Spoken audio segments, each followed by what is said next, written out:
I am not going to bore you with the background of how I met and wooed my wife, Marcy. Let us just say that we met in high school, fell madly in love, and married as soon as I got a job. We have been married for 18 years and have a 17-year-old daughter, Jessica. You do the math. 2 years later, we were blessed with twin sons, Brian and Baxter. Life was good and I had no complaints, but I was the only one. It appeared that Marcy had not been happy for some time now. Today, I was lucky enough to learn about it all. I was employed by a small manufacturing company as their one and only electronics data processing manager. I worked my way into that position over a 10-year period. I had bigger plans, however, and every evening and most weekends I was struggling with my best friend, Elton, in developing a computer server system that would provide instant linking over long distances.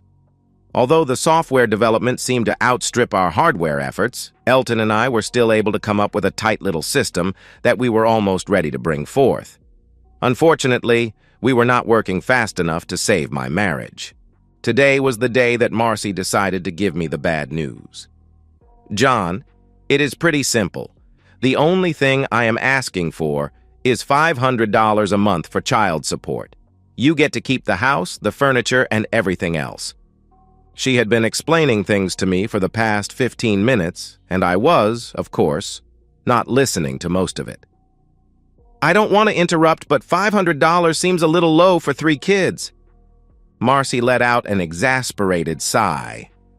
John, it is only for Jessica, and only until she is 18. I am trying my best to be fair, and I think $500 is reasonable.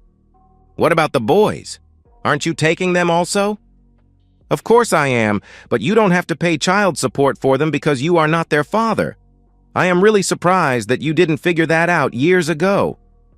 I guess that shows how really dense I was. No, I didn't figure it out. It never even crossed my mind that the boys might not be mine. Now, she was telling me that she not only wanted a divorce, but that she had been cheating on me for at least 16 years. What else was there that I did not know? My mind started to wander again. She was still talking, and I was trying to put all the pieces together in my head. I am sure that the things that she was saying were important, but I just could not bring myself to concentrate. Okay, damn it. Okay, I will go along with just about anything. The only thing that I insist on is that I get Jessica every weekend and on all school breaks, including summer. Marcy actually stopped talking for a moment. I can live with that. If it is okay with Jessica, I will have the papers drawn up tomorrow. Will you sign them then? I could tell that she was getting ready to leave. I didn't realize it before, but she had actually been moving her things out gradually over the last few weeks. Just a couple of questions before you go, please. Who the hell is the father of the twins? Who are you going to be living with?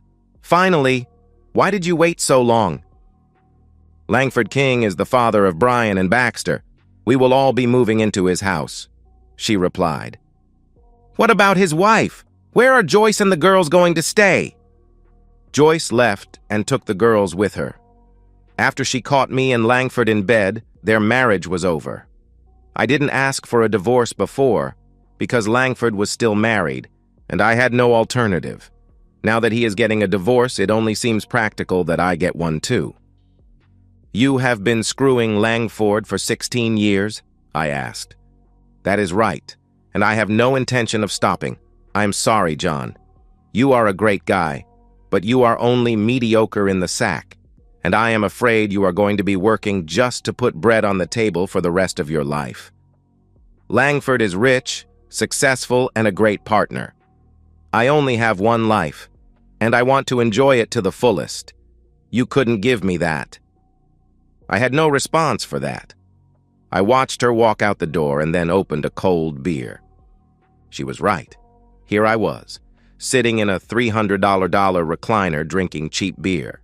I had big plans, and that was about it. I guess what really killed any feelings I still had for her was when she compared my performance with Langford's. There is not much you can do about something like that. Either you got it or you don't. I was always satisfied. but apparently Marcy wasn't. We have known Langford and Joyce since high school. Foster King, Langford's father, was the king of carpets in our town for as long as I could remember. About 10 years ago, he retired to Florida, and his only son took over the business. A lot of us used to get together at regular intervals for barbecues, picnics, and other gatherings. Marcy and Langford were always friendly with each other, but no more than any of the other people who attended. Langford started to drift away from our group as his bank account grew. In the last few years, we saw them only 2 or 3 times. At least I did. They had 2 beautiful teenage daughters who were friends with Jessica. Speaking of Jessica, she was the bright spot in my hectic life. She was small, funny, and cute. She always brought a smile to my face. Unlike her brothers, she studied hard and was an excellent student. All she wanted was good SAT scores and acceptance at a great school. I did everything I could to help her. Brian and Baxter were just the opposite. Not only were they not interested in academics, but they had no desire to participate in sports either. I tried several times to get them involved in my computer projects with no success. Most of my contact with them was of a preventive or corrective nature. I would adjust situations and their mother would override me. Now I understood why. Marcy was always a good wife. She never denied me intimacy, and quite often initiated it. She kept a clean house and was never demanding. She was a great mother and a wife that I felt I could be proud of. It appears that she was also a fabulous actress. I was finishing my 3rd long neck when Jessica got home from school. There was no telling when the boys would be getting home. Usually they missed supper several times a week and Marcy said nothing. I gave up arguing about it a long time ago. "Hi, Dad. What are you doing at home? Where's Mom?" I struggled out of the recliner and gathered up my empties. "Your mother asked me to come home for lunch today so that she could tell me that she wanted a divorce." My words sounded a little slurred, even to myself. I am not a good drinker. "I'll get them. Sit down. I guess that explains why you are drinking in the middle of the day." Jessica took the bottles from me and carried them into the kitchen. "You didn't have a clue, did you, Dad?" "Nope." I watched as she kicked off her shoes and plopped down on the floor. "What is going to happen now?" "You and the boys are going to go live with your mother at Langford King's house, the mansion on the hill. Your mother always wanted to be rich, apparently." "It's not a mansion. It's just a big old house that his father built years ago." We sat silently for a few moments. "Did you know that I am not the father of your brothers?" "Yeah. Brian and Baxter joke about it a lot. I guess Mom told them years ago. Every time you chew them out for something, they take it and then go somewhere and laugh." "Well, I guess that explains a lot, doesn't it? How come you know all about this?" "I have known for years, but didn't want to say anything. You seemed happy enough, and I didn't want to rock the boat. A couple of weeks ago, Lisbeth and Carla told me that they were moving to Lancaster. Their mother caught Mom and Mr. King in bed together. I figured that something would happen soon." "You could mention it," I asked. "I don't think so," she replied. There was another moment of quiet. "I'd rather stay here with you. You'll need someone to help around the house." That would never fly. The court wouldn't allow it. "I did work out a little compromise, however," I answered. "How is that going to work?" she asked. "You get to stay here every weekend and every school break, including summer." "I can make that work. Why don't you go take a shower and I will order some pizza?" While we were eating, Jessica presented her plan for the separation. She would come to our house Friday after school and stay until she went back to school Monday morning. I thought it was better than anything I had imagined. We were still discussing the details when the phone rang. "John, I just wanted to let you know that the boys are here and will be staying overnight. Tomorrow, while you are at work, the kids and I will move our things over here. They can afford to miss a day of school. Jessica can spend the evening deciding what she wants to bring with her and what she wants to keep there. I don't see any reason why we can't start the new arrangement right away, do you?" "No, that sounds fine to me. I'll let Jessica know. I replied. The reallocation of bodies seemed to go smoothly. I found myself alone in the house, and, to tell you the truth, a little relieved. I had a hard time concentrating at work because I kept trying to figure out where I went wrong. My constantly kicking myself for being completely in the dark about my wife's relationship with a close friend did not improve things. Elton and his wife, Beth, offered a shoulder for me to cry on, and I readily accepted. The obvious answer was booze, but I decided against it. Instead, I started spending even more time on the server project. Beth wasn't too thrilled about Elton working more hours than he was, and I ended up having to send him home several times. The divorce papers got filed, and Jessica started spending her weekends with me. She was careful not to say anything derogatory about her mother, but she also never seemed to have anything good to say. She seemed a little annoyed at the amount of time I was spending on the server development, but didn't complain. She stayed busy doing the washing and housework that Marcy was no longer available to do.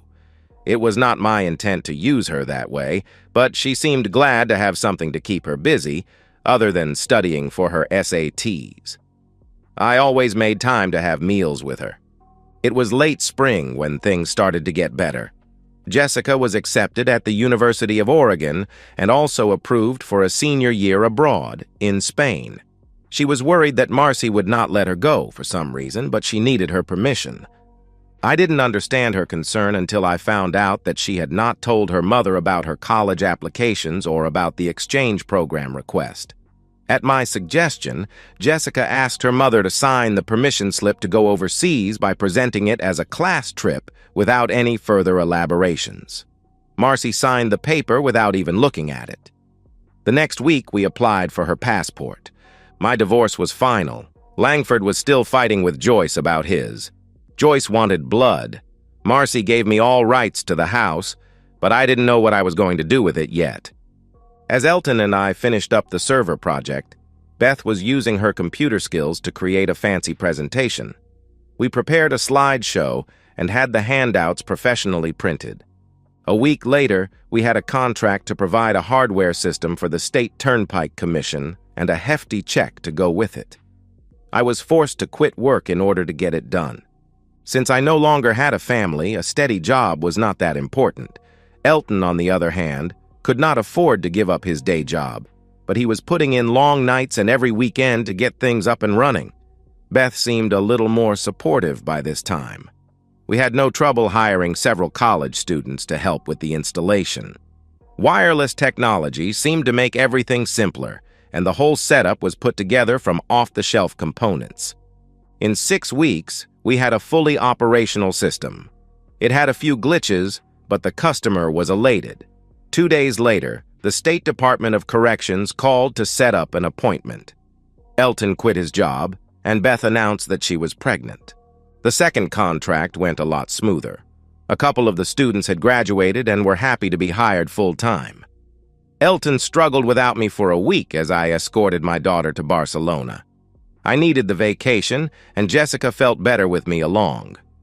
Marcy was furious when she found out about the trip, and also when I stopped sending her the support checks. I could easily afford to pay them, but I felt like pissing her off. All I had to do was hold on for 5 more months until Jessica was 18. We were getting inquiries faster than we could respond to them. I became the full-time contact man and was traveling constantly. Elton took care of things at home for the most part. We had to rent a small office that Beth quickly took charge of. She was happy that I was doing most of the traveling. Beth was forced to hire some office help so that they would be trained by the time she had the baby, and we also put a lawyer on retainer.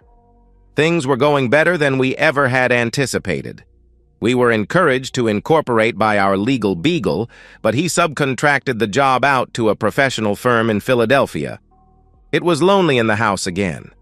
I could endure a few days without Jessica, because I always knew she would be there for the weekends.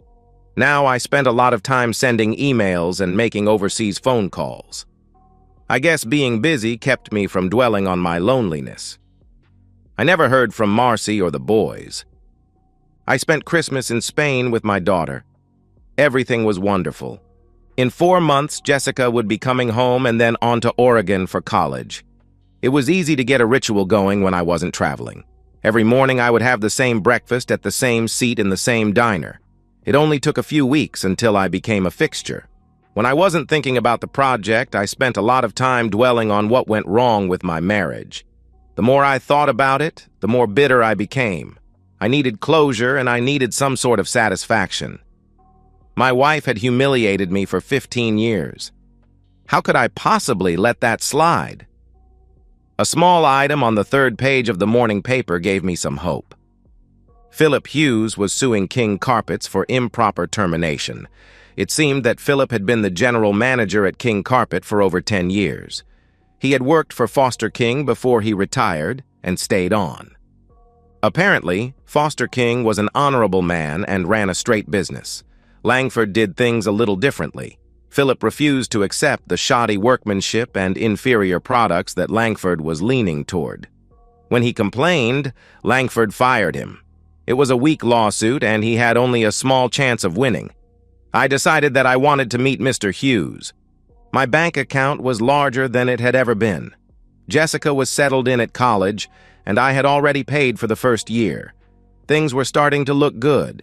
I had not heard from Marcy in several months. She had no idea how well the new business was going, or even knew that it existed. It only took me 10 minutes to convince Philip Hughes to drop the lawsuit against Langford King. He had wanted to open his own carpet business for several years, but he did not have the money or the backing. Elton was more than willing to put up half of the money. He and Beth both thought it would be a good investment. Other than King Carpets, the only competition would be the two big home improvement stores in the area. Philip was confident that with the right customer service and prices, he could hold his own against them. Elton and I both liked Hughes and allowed him to proceed on his own, with our financial blessings. In 6 months, Empire Carpet was fully operational and making money. During the same time frame, Elton and I had expanded into our 6th state. Our server system proved to be a perfect fit for most government operations with numerous locations. We never had to advertise. The business grew by itself, and in a short period of time, we were completely overwhelmed. It was hard to tell if we were extremely happy or extremely frustrated. The nicest aspect about the whole thing was the monthly checks that just kept coming and coming. Brian and Baxter had been arrested for selling drugs. Most of the dealings were at their high school. It took our lawyer over half a day to convince the authorities that I was no longer responsible for their actions. By the end of the day, papers were filed relieving me of all parental responsibilities for both of them. I got a call later that evening from Marcy reprimanding me for my actions. I hung up on her and turned off my cell phone. In a few months, they would be 18 and responsible for their own lives. I raised them, but I never really liked the suckers. After we got 2 inquiries from the great state of California, Serpentine Enterprises from Palo Alto made a formal offer to buy out our small enterprise. We had been in business just slightly over 2 years, and they offered us $60 million in cash, plus some stock options for the business. We had no trouble at all accepting the deal. Elton agreed to stay with the company at a ridiculous salary, but would have to move to San Francisco. Beth said she would divorce him if he didn't take it. 3 of our young engineers would become overnight millionaires before they were 25 years old. I decided to retire. The realtor was putting his for sale sign on the front yard when a van pulled into the driveway. It was one of those custom-built jobs, with a special wheelchair ramp attached to the side. I watched from the porch as a good-looking Latino woman came around from the driver's door and activated the ramp mechanism. It was evident that she had done this 100 times before. In less than a minute, an older man, who I recognized immediately as Foster King, was driving a motorized cart up my sidewalk. The porch steps would keep him from going any further, so I walked over to greet him. "Do you know who I am, young man?" I was flattered at being referred to as a young man. Maybe that was his way of getting me off guard. "Of course. I recognize you from your TV commercials. You sure did get old." My sassiness got me a little grin. The grim expression that he approached me with seemed to wilt away at my obviously childish comment about his age. He wiggled around in the cart a little before surprising me again. "I need a beer. Do you have any cold beer? In a bottle? Not one of those damn cans?" "There are some Fosters in the fridge. Do you want to come in, or shall I bring them out here?" "Just relax. Maya can get them. Sit down. We have to talk." Maya stepped around me as I sat on the porch steps. I have to admit, the old codger had my attention, but so did Maya. She had on a white blouse and black slacks. The slacks were not especially tight, but snug enough to show off a nice back. It wasn't what I would call little, but it was well shaped. "Easy there, boy. She will be right back." Foster King caught me looking at his lady friend and took the opportunity to get a zinger in. "Sorry. No offense intended, but she is quite attractive." "Why the hell do you think I hired her?" "I hope it was to seduce me," I replied. "In your dreams, young man. She is more woman than you could handle." We were both laughing when Maya returned with the long necks. She gave us both a funny look when we suddenly stopped. "You didn't come here to drink my beer, Mr. King. What can I do for you?" Maya was half sitting and half standing with one leg on the porch railing. He caught me looking again and snickered. "You are causing me many problems, Mr. Terrell. A good percentage of my retirement income comes from the profits that are generated by my business. That income has been steadily going down lately, and I have discovered that you might just be the cause of it. I would like to give you a chance to explain yourself before I have you killed." "Now, Foster, please behave. You promised me that you wouldn't be pulling any of that crap. Apologize to Mr. Terrell." It was the first that Maya had spoken since they arrived. I was expecting an accent of some sort, but she spoke perfect English. Damn it, she won't let me have any fun.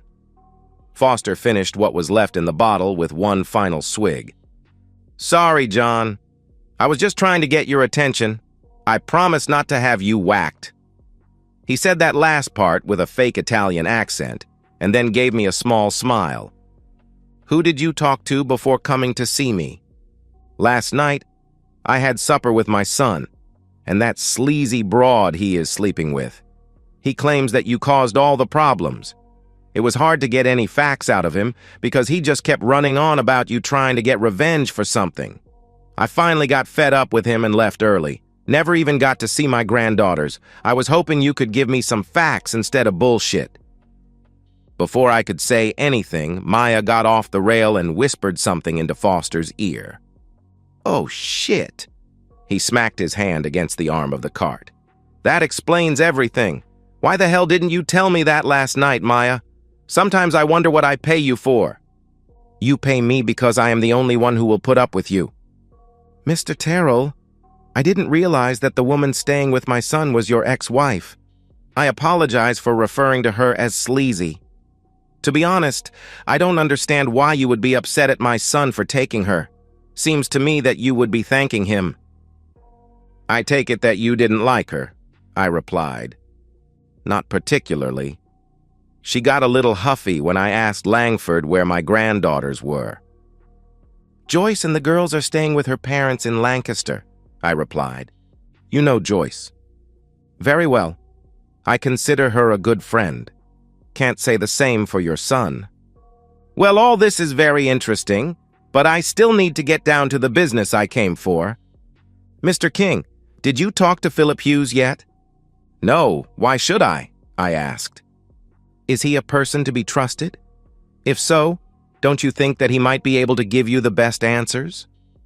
Foster sat quietly while thinking. "Can I have another beer?" "No." She didn't quibble or hesitate. It appeared that Maya was in charge of his well-being, if nothing else. "I am leaving. Tomorrow I will be talking to Philip and I will be visiting my granddaughters." Foster King was a decisive man. He had the cart motoring towards the driveway before Maya could get up. She smiled at me as she rushed to catch up. I was hoping to see her again. All of a sudden, I was thinking about how long it had been since I had intimacy. Maya was as efficient at getting Foster into the van as she had been getting him out.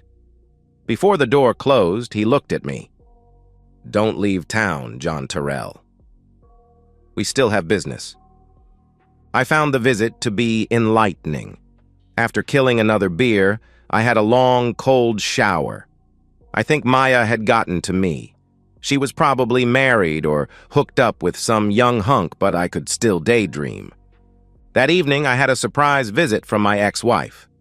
"John, what the hell are you doing? Langford said that you are behind this Empire carpet fiasco. I told him it was a mistake, but he insists that you are trying to drive him out of business." "Marcy, King Carpet has been a fixture in this town since we were kids. I don't know a damn thing about the carpet business, so what makes you believe that I had anything to do with it?" "Don't play the fool with me, John. I know you better than that. You and Elton own the building that the new store is in, and your names are on all the forms and papers that were required for the startup of the business. Langford has friends who were able to find this out with no problem. Philip Hughes is just a front." "You are right, of course. I never could fool you, could I?" "Well, what are you going to do? Are you going to stop it?" "Hell no. Elton and I have too much money invested in this to just walk away. If you pay attention, I think things might get even worse over the next few days." "What else are you going to do? How can it get any worse than it is?" she asked. "I am not sure. In fact, I could be wrong. Forget that I said anything." Of course, the seed had been planted. There was no way she could forget it now. It was apparent that my wife was disgusted with me. She walked to the door and then turned before leaving. "The way that you treated Brian and Baxter after their arrest was terrible. You raised those boys and you should have shown a hell of a lot more compassion for them than you did. I expected more from you." "I am just curious, Marcy. When did you tell the boys that I was not their father?" "Is that important?" she asked.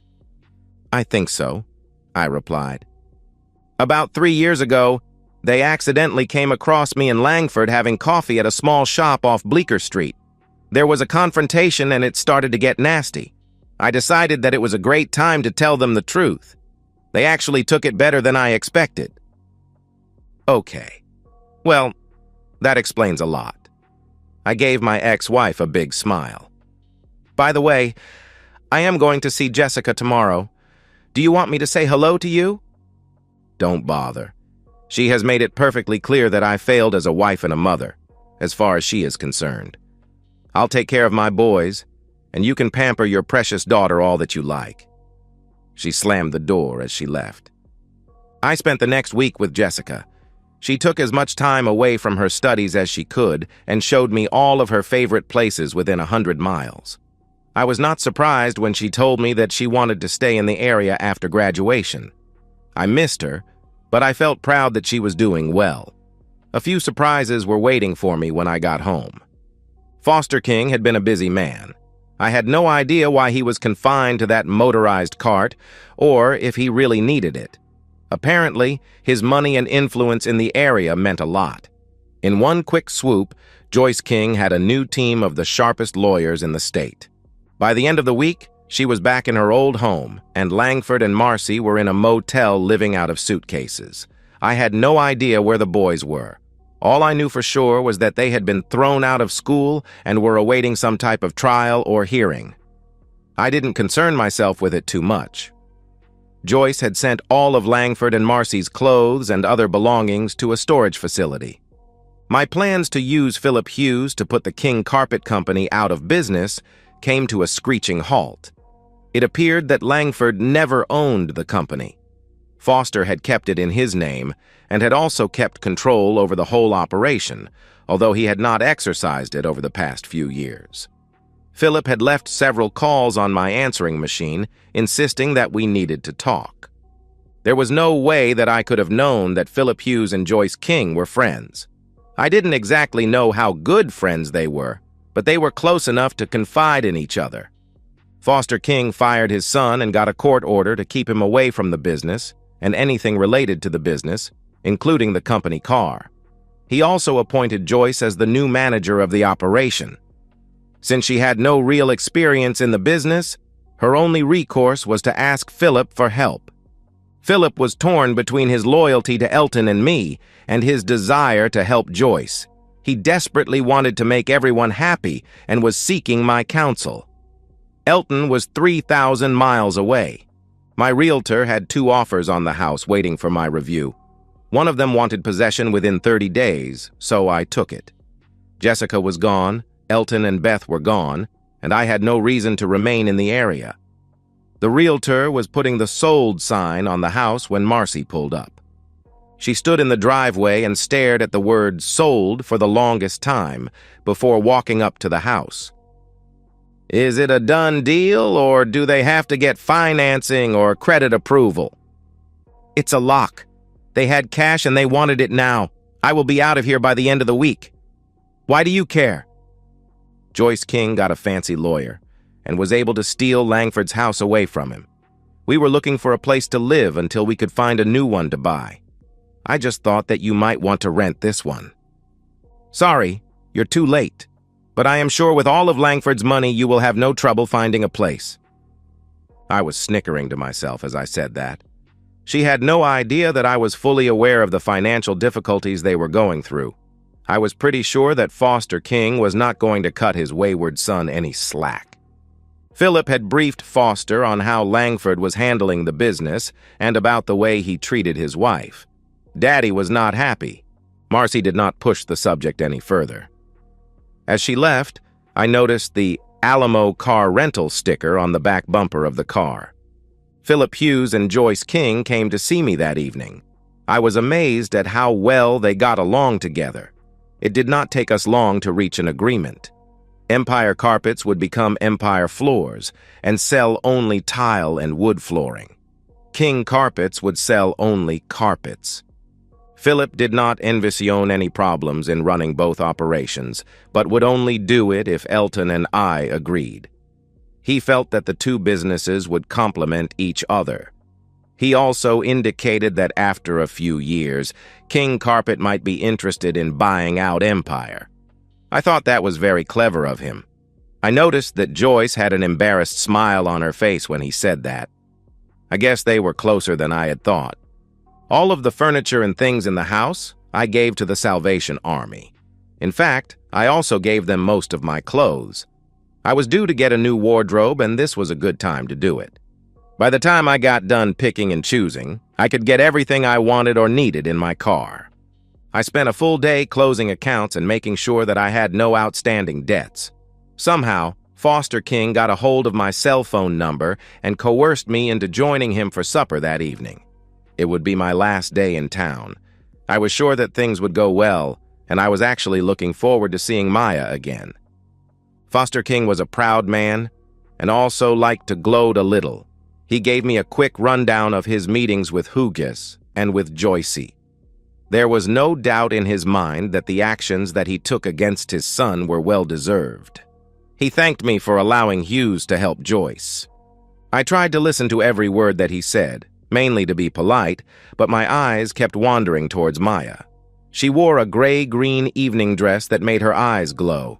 Her hair and makeup were perfect. Foster noticed the distraction and stopped once in mid-sentence just to make me feel uncomfortable. His laugh gave away his intentions. Maya did not join in the conversation, other than to stop Foster from reordering drinks and not allowing him to order dessert. He faked a little pout and made a half-hearted remark under his breath. Maya excused herself to go to the ladies' room, and it gave Foster an opportunity to confront me. "What are your intentions after your house is sold?" "The house is sold, and I am leaving for San Francisco tomorrow morning to see my friends Elton and Beth. They have a new baby and named her after me." "They named their baby girl John?" "Well, actually, Johnny." "How could I say no?" "Where are you going when you come back?" "I have no idea. I am leaving my car at the airport, which is packed with everything that I own. I guess I will be driving south until something hits my fancy." "I have a better idea. Come and stay with me. My house is way too big for just me, and I hate seeing Maya alone all the time." "Foster, what the hell are you getting at?" I asked. "Maya's husband was killed in a car accident about 3 years ago. She has no friends in West Palm Beach and few opportunities to meet any eligible men. You are the only man that I saw her express any interest in over the last year." "Did she say something?" I asked. "No, but I noticed the way that she looks at you, and she is always interested when I talk about you. I'll tell you what. Come down and stay with us for a month. If nothing comes of it, you can jump in your car and start wandering around again. You have nothing to lose, and I would really enjoy the company." The conversation ended when Maya returned to the table. She smiled at both of us, as if we had just done something bad and was condoning it. I was definitely going to go to West Palm Beach. My visit with Elton and Beth went perfectly. The new owners were able to expand the operation over 20 states and several overseas locations. In a few years, the stock options would probably be worth far more than the actual cash we were paid. Johnny was adorable. I am sure that she will be cussing her parents for giving her a boy's name, but I will be the best godfather a kid could ever have. I called Philip Hughes as soon as I got back home, just to make sure everything was okay before I left. The business was fine, and he gave me a quick update on Langford. It seems that he had a good amount of personal debts that were not covered by the business accounts or assets. The cost of the divorce plus the expense of hiring a lawyer for Brian and Baxter had pretty well done him in. He had no credit, no cash, and no prospects. I felt good for Marcy. 2 days later, I was in West Palm Beach. Foster King must have been richer than I thought, because the waterfront home was magnificent. Every chance the old coot got, he was throwing me and Maya together. He insisted that she show me every restaurant in South Florida. After a while, we would pretend to go out, but actually stay in and watch TV in the beach house. Eating out every night sounds better than it really is. I think he knew what we were doing, but considered that to be just as good as what we were getting out of doing. We enjoyed our time with Foster, but we were starting to enjoy our time together even more. It seemed to make him happy. Maya and I started sleeping together after the 3rd week. Foster knew about it, of course, and started to tease us relentlessly. He didn't stop until I moved into her bedroom. That seemed to make him happy. Life was good. My financial situation was unbelievable. I was living in a waterfront mansion with no expenses, and sharing my bed with a beautiful woman. My money was making more interest than I could spend, and my stock options were growing so fast that it made my eyes blink. I did treat myself to a new car. I always wanted a Mercedes. Joyce's divorce was finalized, and Philip Hughes wasted no time moving in with her. Marcy, however, had second thoughts. All of a sudden, being married to Langford King did not seem like a good idea. Marcy seemed to disappear into the night. Jessica and I never heard from her again. Before the end of the year, Foster asked me to witness his new will. I never found out what exactly was wrong with him, but he seemed to be going downhill fast. He left all of his assets to Lisbeth and Carla, to be held in trust by their mother until they were 25 years old. He left the business to Joyce with the provision that she be married within a year of his death. He left the house in West Palm Beach to Maya with the same provision. Things didn't work out as I had planned, but who was I to complain? Oh yes, I will be getting married sooner than I expected, because I just found out that Maya will be becoming a mother. If it is a girl, I am not going to name her Elton. Brian and Baxter decided to seek their fortune in Mexico, but things did not go well for them there. Marcy appeared from somewhere and asked me to help her with their legal expenses. I gave her $10,000 and never saw her or the boys again. Jessica finished her studies and moved to Barcelona. I'm not sure, but I think she met a young man while she was there. Foster held on for 2 more years. There was no autopsy, and I still don't know what was wrong with him. He lived long enough to be the godfather to my new daughter, Foster Anne Maria Terrell. I'll name the next one Elton. And so, we've reached the end of today's story.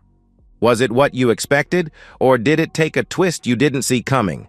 I'm curious to hear your thoughts. Share them in the comments below, and let's get a conversation going. If this story kept you hooked, make sure to hit that like button. And if you're new here or just haven't subscribed yet, now's the perfect time to join our community. I bring you fresh, captivating stories every day, So click that subscribe button and turn on notifications so you never miss out. Thanks for watching, and I'll see you in the next one.